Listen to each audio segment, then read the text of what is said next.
오늘 함께 나눌 사도행전 4장 말씀은 3장 말씀부터 이어지는 그런 말씀입니다. 3장에 보면 우리가 너무도 잘 알고 있는 베드로와 요한이 이제 성전에 기도하러 올라가다가 성전 미문 앞에서 매일같이 구걸하여 살던, 나면서부터 걷지 못해서 사람들의 도움을 받아야만 살 수 있던 그 사람을 고쳐주는 그런 사건이 일어납니다. 주변에 있던 무리가 그 놀라운 치유 사건을 보고 베드로와 요한이 무슨 엄청난 특별한 능력을 가진 그런 사람인가 보다, 그런 생각을 가지고 주변에 몰려들기 시작합니다. 그때에 베드로가 사람들에게 왜 우리를 주목하느냐, 이것은 우리가 가진 능력으로 행한 것이 아니다. 당신들이 얼마 전에 십자가에 못 박아 죽으셨지만 하나님께서 다시 살리신 예수 그리스도, 그분의 이름으로 이렇게 고쳐준 것이다. 그렇게 선포하고 유명한 솔로몬 행각 설교를 그 무리에게 선포하는 거죠. 이 설교 선포를 듣고 4장 4절에 보면 말씀을 들은 사람 중에 믿는 자가 많으니 남자의 수가 약 5천이라 되었더라 그럽니다. 많은 사람이 베드로의 설교를 듣고 마음을 열고 예수를 영접하고 믿는 구원의 사건이 일어났습니다. 이런 놀라운 일들을 보고 가장 싫어하고 미워한 사람들이 있었습니다. 얼마 전에 예수님을 십자가 못 박는 일에 앞장선 유대 종교 지도자들, 제사장들과 사두개인들과 이런 사람들이 너무도 싫어해서 베드로와 요한을 붙잡아다가 하룻밤을 감옥에 가두어 두었다가 다음날 불러내서 다시는 예수 이름을 전하지 말라, 또 전하면 큰일 날 줄 알아라, 이렇게 위협하고 협박하여 풀어줍니다. 베드로와 요한이 붙잡혔다라고 소식을 들은 모든 성도님들이 걱정하며 이제 기도하고 있었는데, 베드로와 요한이 풀려난 소식을 기쁨으로 들었는데 다른 한편으로 다시는 예수의 이름을 전하지 말라고 위협하더라. 이 협박의 이야기를 듣고 하나님 앞에 모든 초대교회 성도님들이 사도들과 함께 기도하기 시작합니다. 오늘 31절 말씀이 빌기를 다음에 그러잖아요. 다 함께 모여서 기도하기를 끝마침에 결론이 바로 오늘 말씀이죠. 그래서 3장과 4장 말씀을 제가 읽고 묵상하면서 어떤 깨달음 또 나누고 싶은 그런 묵상의 제목이 생겼냐면요, 성령 충만함의 역사가 나타났을 때에 초대교회 성도님들 가운데 어떤 일이 나타났는가. 그래서 오늘도 우리가 왜 성령 충만함의 은혜를 사모해야 하는가, 그것을 제가 묵상하게 되었습니다. 두 가지를 함께 나누고 이제 기도하면 좋겠는데요. 첫 번째로, 성령 충만하였을 때 초대교회 성도님들은 담대한 믿음을 가질 수 있었습니다. 오늘 31절 앞에 29절 말씀을 제가 밑줄 그어놓은, 강조해놓은 부분을 보면서 비교해서 읽어드립니다. 주여 이제도 그들의 위협함을 굽어 보시옵고 또 종들로 하여금 담대히 하나님의 말씀을 전하게 하여 주시오며, 함께 기도하는 장면입니다. 기도의 제목이죠. 그랬더니 31절에 하나님께서 응답해 주십니다. 빌기를 다음에 모인 곳이 진동하더니 무리가 다 성령이 충만하여 담대하게 하나님의 말씀을 전하니라, 그렇게 말씀합니다. 유대 종교 지도자들의 위협 앞에서 초대교회 성도님들이 다 함께 모여서 기도한 제목이 담대한 믿음을 주십시오, 담대하게 해 주십시오, 그 기도 제목이었습니다. 그렇게 모든 성도님들이 함께 하나님 앞에 간절히 기도했을 때 하나님께서 응답하여 주셨었고, 그래서 성령 충만함의 은혜를 주셨더니 그 결과로 모든 성도님들이 담대한 믿음을 가질 수 있었습니다. 제가 이 담대하다는 말의 뜻이 궁금해서 말씀을 준비하면서 원어 사전을 찾아보니까요, 굉장히 재밌습니다. 파레시아스라는 말인데 여러분들 잘 아는 모든이라고 하는 뜻을 가진 판이라는 그런 접두어와 연설, 말한다는 뜻을 가진 이 두 단어의 합성어입니다. 그래서 이 말은 본래 자신이 원하는 말을 꺼리낌 없이 다 한다. 특별히 어떤 여건에도 굴하지 않고, 그러니까 다 말할 수 없는 상황이 펼쳐지고 있는데 그 상황에서도 꺾이지 않고 자신이 하고 싶은 말을 또는 해야 할 말을 다 한다, 이런 뜻입니다. 여러분 생각해 보십시오. 말할 수 없는 상황이 있습니다. 예를 들어서 지금 제자들처럼, 초대교회 성도님들처럼 자신들을 예수님처럼 십자가에 매달을 수 있는 권세를 가진 권력자들이 있습니다. 종교 지도자들, 정치 지도자들이 있습니다. 그들이 위협하고 협박합니다. 그런데 그런 상황에도 굴하지 않고 말해야 할 바를 다 하기 위해서는 어때야 될까요? 담대해야 합니다. 그래서 담대하다는 말은 어떤 상황에도 꺾이지 않는 용기를 뜻합니다. 그래서 담대한 믿음을 달라는 기도는 어떤 상황에도 굴하지 않는, 세상에서 지금 위협이 다가오고 협박합니다. 권세를 가진 자들이 다시는 예수의 이름 복음을 전하지 말라라고 협박합니다.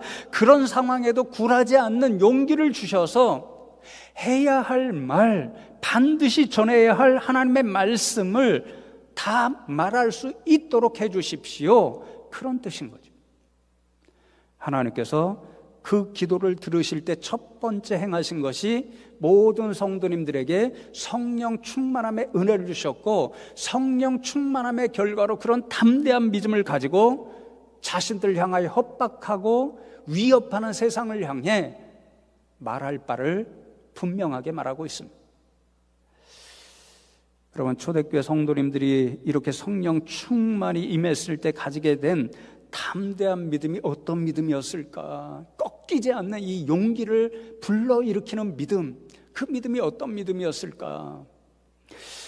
13절 말씀을 보면요, 그들이 베드로와 요한이 담대하게 말함을 보고 그들을 본래 학문 없는 범인으로 알았다가 이상히 여기며 또 전에 예수와 함께 있던 줄도 알고, 그렇게 말씀하잖아요. 유대 지도자들이 협박하고 또 위협합니다. 그런데 베드로와 요한이 그런 상황에 굴하지 않고 똑같은 단어입니다. 헬라어로 담대하게 말하는 것을 보고 그들이 놀랐습니다. 이렇게 협박과 또 위협에도 굴하지 않고 베드로와 요한이 담대하게 말할 수 있던 그 믿음, 꺾이지 않는 용기를 가지게 한 믿음이 어떤 믿음이었을까? 18절과 19절에 보면 이렇게 기록되어 있습니다. 그들을 불러 경고하여 도무지 예수의 이름으로 말하지도 말고 가르치도 말라 하니, 이것이 협박의 내용이죠. 위협의 내용이죠. 그랬더니 베드로와 요한이 대답하여 이르되 담대하게죠, 하나님 앞에서 너희의 말을 듣는 것이 하나님의 말씀을 듣는 것보다 옳은가 판단하라. 오히려 이렇게 이야기합니다. 무슨 뜻인가요? 우리는 당신들의 협박의 말이 아니라, 위협하는 말이 아니라 하나님의 말씀을 듣는 것이 훨씬 더 옳다라고 우리는 확신하고 믿는다, 그 뜻입니다. 왜냐하면 하나님께서 유대인 종교 지도자들보다 훨씬 더 크고 두려운 분이기 때문인 거죠. 그러니 진짜 두려워할 대상은 지금 자신들의 눈앞에서 자신들을 위협하고 협박하는 종교 지도자들, 유대인 지도자들이 아니라 하나님이라는 사실을 믿는 거죠. 이 굳건한 믿음 때문에 베드로와 요한 초대교회 성도님들은 위협과 협박에도 굴하지 않고 자신들이 진짜 순종해야 할 말씀은 하나님의 말씀임을 굳건히 가지고 세상으로 나가 협박과 박해하는 사람들에게 하나님의 말씀을 전할 수 있었습니다. 저는 이 말씀을 묵상하면서 서두에 말씀드렸던 것처럼 부끄러운 제 모습을 고백할 수밖에 없습니다. 저는 최근에 목사로서 상당한 영적인 스트레스를 받고, 그래서 영적으로 어쩌면 주눅이 들어 있습니다. 늘 말씀드리지만 목회자로서 걱정하는 1차 대상이 교회입니다. 오늘의 현실 앞에서 앞으로 우리 숭실교회의 미래가 어떻게 될까? 이 땅에 세워진 주님의 교회들은 어떻게 될까? 이런 고민을 많이 하게 되는데 솔직히 하나도 밝은 생각을 가지기가 어렵습니다. 세상의 현실이, 교회의 현실이 그렇습니다. 오늘도 이제 연휴이고 그러잖아요. 일부 예배 시간에는 한 20-30명이 더 많이 나왔습니다. 그래서 2부 예배 성도님들이 또 오늘도 많이 나오시겠구나 그랬는데 그렇지 않습니다.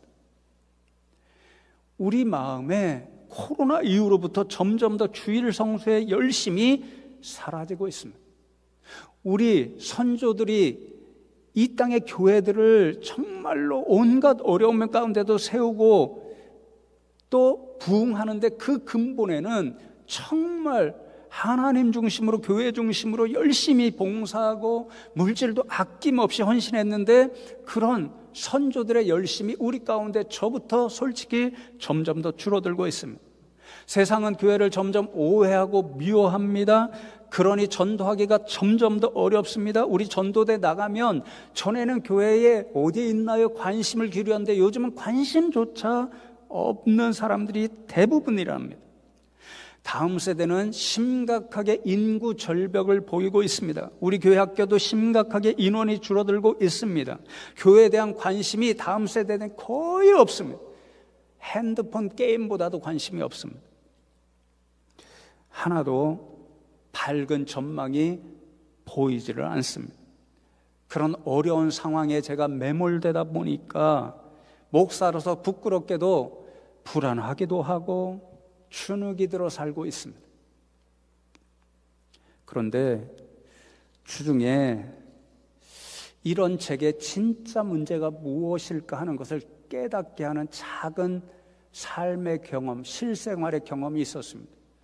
여러분 표정이 너무도 심각해서 제가 농으로 말씀드리는데요.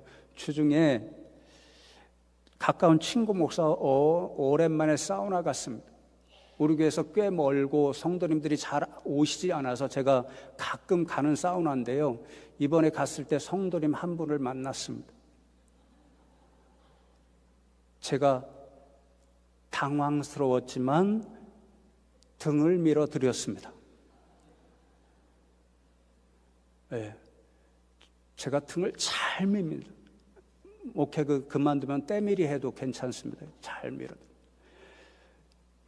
그러니까 여러분이 물으셔서 저랑 시간을 맞춰서 그 사우나장에 오면 제가 등 밀어드리겠습니다. 너무 많이는 오시지 말고요. 네, 고기도 제가 잘 굽습니다. 고기 잘 구운 고기 먹고 싶으시면 저를 불러주시면 잘 구워드립니다. 근데 그 사우나 하면서 제게 진짜 문제가 무엇일까 깨닫는 작은 경험을 했습니다. 제가 탕에 들어가 있었습니다. 그랬더니 작은 아이, 4살, 5살쯤 된 아이가 들어오더니 제 옆에 한 분이 계셨는데 아빠인 것 같습니다. 부둥켜 안고 줬다고 표현하고, 아이들 그러잖아요. 탕에 있으면 막 물장구를 치고 목욕하려고 하고 막 그러잖아요. 그럼 아빠가 안고서는 갑자기 생각이 났던지 뭐라 그러냐면요, 한번 잠수해봐 그럽니다. 아빠가 붙잡아 줄 테니까 잠수해봐 그럽니다. 그 아이가 싫어, 무서워 그럽니다. 그러니까 아빠가 뭐라고 이야기하냐면요, 너 아빠 믿어 못 믿어? 그렇게 묻습니다. 그러니까 아들이 못 믿어 그럽니다. 그 아빠가 충격을 받았던지 다시 묻습니다. 뭐라고? 아빠 못 믿어? 아니 아빠 믿어 못 믿어? 그러니까 나 못 믿어. 결국 잠수하지 않았습니다. 그런데 여러분, 그 작은 그것을 보면서 제 마음에 뭐라고 감동이 오냐면요, 하나님이 마치 저희 아버지라고, 우리 아버지라고 부르잖아요. 그 아버지 되신 하나님께서 작은 아이와 같은 저에게 마음속으로부터 그렇게 묻는 음성, 감동이 들려옵니다. 김현수 목사, 너 나를 믿냐 못 믿냐? 바로 그 깨달음이었습니다. 아이가 물이라고 하는 두려움의 대상, 그것에 사로잡혀서 아빠를 못 믿고 잠수 못하듯이 저는 이 어려운 상황에 매몰되어서 이 상황을 뛰어넘게 하실 수 있고 모든 상황을 바꿔주실 수 있는 전능한 하나님, 그 하나님을 바라보지 못하고 신뢰하지 못하는 어리석은 목사였던 거죠. 하나님이 그것을 깨달으라고 말씀하시는 겁니다. 성도 여러분, 그렇죠. 저나 여러분, 교회나 세상이나 요즘 다 어렵다고 아우성입니다. 그런데 어쩌면 우리의 진짜 어려움은 무엇일까? 그 아이처럼 저처럼 우리가 어려운 상황, 어려운 현실에만 사로잡혀서 그 모든 것을 뛰어넘게 하실 수 있는 하나님을 바라보는 믿음이 점점 작아지는데 진짜 문제가 있지 않은가? 그러니 우리에게 가장 필요한 것은 베드로와 요한 초대교회 성도님들이 가졌던 어떤 현실에도 굴하지 않는 용기를 주는 믿음. 세상에 박해가 있습니다. 때로는 십자가에 못 박히기도 합니다. 때로는 끓는 기름가바 속에 던져지기도 합니다. 사자굴에 던져지기도 합니다. 그런데 그런 협박과 위협에도 굴하지 않는 하나님을 신뢰하는 믿음, 그 담대한 믿음, 오늘 이 시대에 우리에게 가장 필요한 일이 아닐까, 그것을 깨닫는 거죠. 그래서 여러분, 우리는 오늘 더더욱 성령 충만의 은혜를 사모해야 합니다. 성령 충만의 은혜가 임했을 때 초대교인들이 담대한 믿음을 가지고 위협하고 협박하는 세상 한가운데로 나갈 수 있었잖아요. 우리 성도님들도 성령 충만함의 은혜를 받아 담대한 믿음의 소유자들 다 되시면 좋겠습니다. 두 번째로, 성령 충만하였을 때 초대교회 성도님들은 담대한 믿음을 가지고 사명, 하나님의 말씀을 전하는 사명을 감당할 수 있었습니다. 다시 한번 제가 밑줄 그은 것 달리 밑줄을 그었습니다. 보시고 29절과 31절 말씀을 읽어드립니다.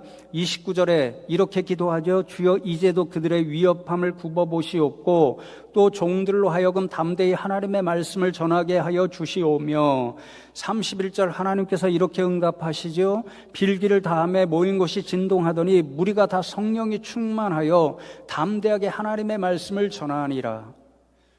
초대교회 성도님들이 하나님께 기도할 때에 담대한 믿음을 주옵소서 그렇게 기도했는데 그 기도한 목적은 단 한 가지입니다.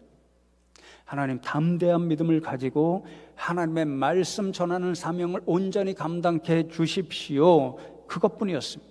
하나님께서 그 기도에 응답하셔서 성령 충만한 은혜를 주셨을 때 초대교회 성도님들은 자신들이 기도한 대로 담대한 믿음을 가지고 세상의 온갖 협박과 박해 앞에서도 굴하지 않는 용기, 그 담대함을 가지고 하나님의 말씀을 전하는 사명을 충성되이 감당했습니다.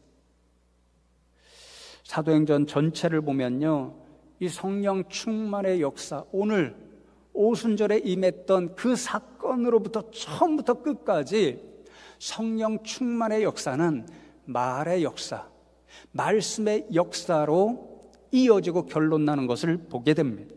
오순절 성령 강림 첫 사건 때부터 그러지요. 2장 4절 말씀을 보시면 그들이 다 성령의 충만함을 받고 성령이 말하게 하심을 따라 다른 언어들로 말하기를 시작하니라, 그렇게 말씀합니다. 우리가 흔히 아는 다른 언어들은 방언들이 아니죠. 랄랄라 시스본바 이런 거 아니죠. 다른 언어는 전 세계에 흩어져 사는 사람들이 들을 수 있는 세상의 각 언어였습니다.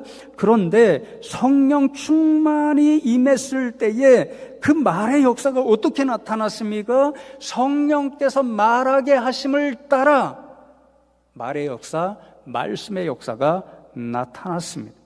중요한 것은 성령에게서 말하게 하신 그 말의 역사, 말씀의 역사, 그 내용이 무엇이었는가 하는 것입니다. 2장 11절에 보면 하나님의 큰 일이 다 표현하고, 그리고 29절과 31절 오늘 4장에 보면 하나님의 말씀이라고 이야기합니다. 사도행전 전체에서 성령께서 말하게 하시는 바, 이 하나님의 큰 일, 하나님의 말씀은 무엇인가? 단 한 가지입니다. 1장부터 끝까지 동일합니다. 사람은 바뀌어도 똑같습니다. 성령 충만한 사람은 오직 하나, 이것만 이야기합니다. 바로 예수 그리스도의 복음입니다. 하나님의 큰 일도 예수 그리스도의 복음이고 하나님의 말씀도 복음, 예수 그리스도의 복음입니다. 이것을 가장 잘 보여주는 설교가 베드로의 2장 오순절 설교고 3장부터 4장까지 이어지는 솔로몬 행각 설교입니다. 그 결론이 한 절로 이렇게 요약할 수 있습니다.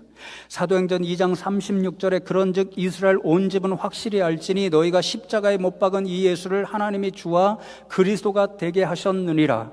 그리고 4장 12절 우리가 너무도 잘 알죠. 예수 외에 다른 이로서는 구원을 받을 수 없나니 천하 사람 중에 구원을 받을 만한 다른 이름을 우리에게 주신 일이 없음이라. 이 예수를 하나님이 주와 그리스도가 되게 하셨느니라. 이 예수 위에 다른 이로서는 구원을 받을 수 없느니라. 성령 충만한 사람들에게 성령께서 말하게 하신 음성이 바로 이 한 가지였습니다. 이 한 가지 음성을 들고 성령께서 말하게 하심을 따라 세상에 나가서 전했을 때 이런 역사가 나타납니다.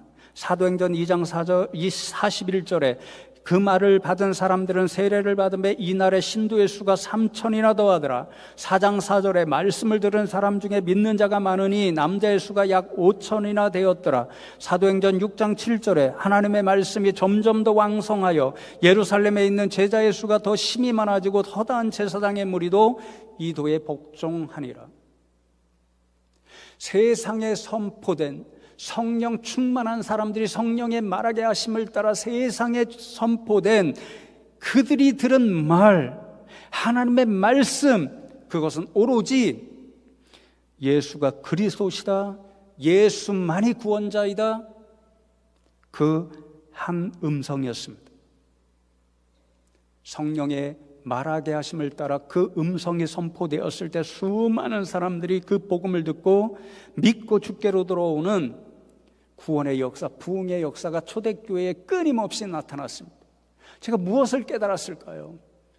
믿음 없이 현실의 상황에 얽매여서 하늘을 바라보지 못하는 제가 다시 하나 깨달은 게 무엇인가 하면요, 그렇구나, 우리 숭실교회가 이 땅의 교회들이 다시 하나님 부어주신 부흥의 은혜를 맛볼 수 있는 비결은 오로지 하나, 성령 충만해서 성령의 말하게 하심을 따라 우리 입술로부터 오로지 세상에 예수 그리스도의 복음, 그것만이 전해질 때 이런 부흥의 역사가 나타나는구나, 그 사실입니다.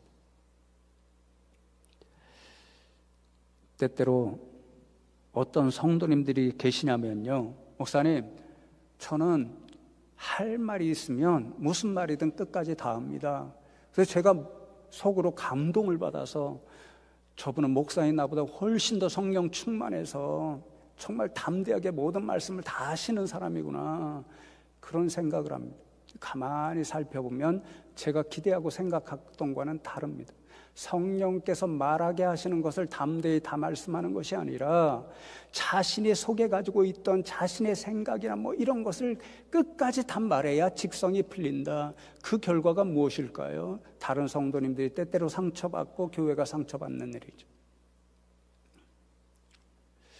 오늘 이 시대의 높아심에서 말씀드립니다. 그렇게 내가 끝까지 말하고 싶지만 말하지 말아야 할 바가 있습니다.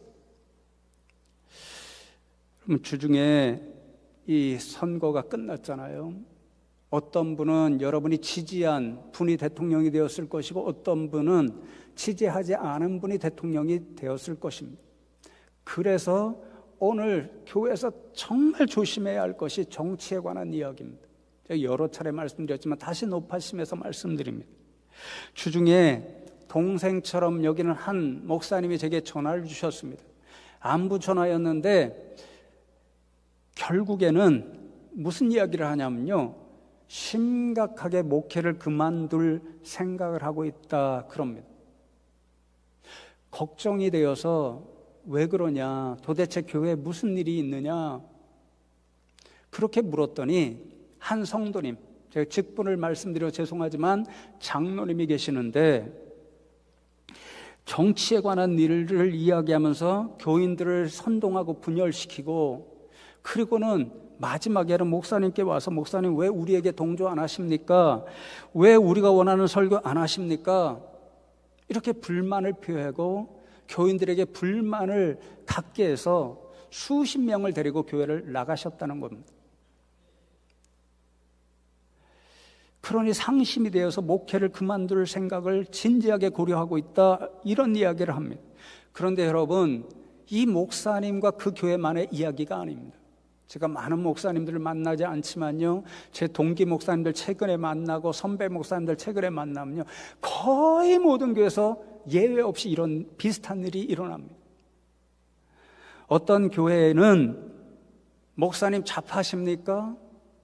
혹시 빨갱이십니까? 심지어는 그렇게 이야기하면서 나가신 성도님이 있다라는 이야기를 들었습니다. 어떤 교회는 완전히 역으로 목사님 극우십니까? 저 광화문에 어떤 목사님하고 친구십니까? 그렇게 얘기하고 나가신 젊은 성도님이 있는 교회도 있다고 들었습니다. 어떤 교회는 정치 문제로 가정에서 다투다 보니까 부모님과 자녀 사이에 의절한 그런 가정도 있다는 이야기를 들었습니다. 얼마나 불행한 시대입니까? 성도 여러분, 지난주에도 말씀드렸죠. 어떤 사람이 위정자가 될까 중요한 일이죠. 그러나 그것보다도 몇백 배, 몇천 배, 몇만 배 더 중요한 것은 그 사람이 하나님의 영에 사로잡힌 사람이 되는가. 하나님께서 자신의 도구를 사용하셔서 이 땅의 불쌍한 백성들을 위해 하나님의 계획을 이루는 그런 도구를 사용하시는가, 그게 중요합니다. 우리는 그것을 위해 기도해야 합니다.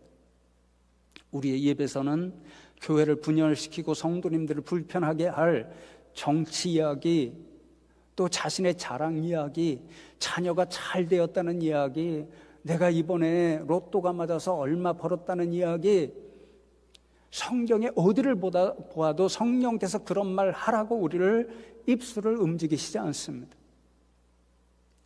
성령께서는 오로지 성령 충만한 사람을 통해서 하나님의 큰 일, 하나님의 말씀, 오직 예수 그리스도 복음에 관한 것만 말하게 하십니다. 그러니 사랑하는 성도 여러분, 저와 여러분이 성령 충만함의 은혜를 받아서 정말 저와 여러분의 입술로 항상 예수 그리스도의 복음만이 말해지고 전해지고, 그래서 우리의 영이 새로워지고 교회 새로워지는 역사를 함께 써가는 저와 여러분 다 되시기를 주님의 이름으로 축복합니다.